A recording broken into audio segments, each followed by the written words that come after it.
What's up, tol?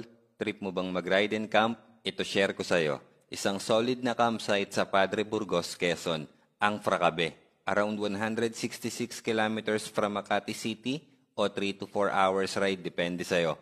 Kung saan madadaanan mo ang Tanay Rizal, Pami, Lumban, Pagsanhan, Luisiana, Laguna, papuntang Lukban, Pagbilao, Quezon, at tatagos ka naman sa Bundok Peninsula para masaksihan ang natatago din nitong kagandahan. At bago tayo makarating sa mismong campsite, sasakay muna tayo ng bangka para din masaksihan ang malaparaiso nitong mangroves. At nandito na tayo ngayon, kaya ikaw nang bahalang mag-enjoy.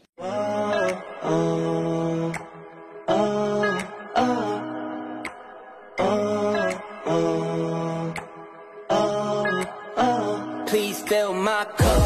Am I really asking for much? It's been a long week, I'm looking for fun.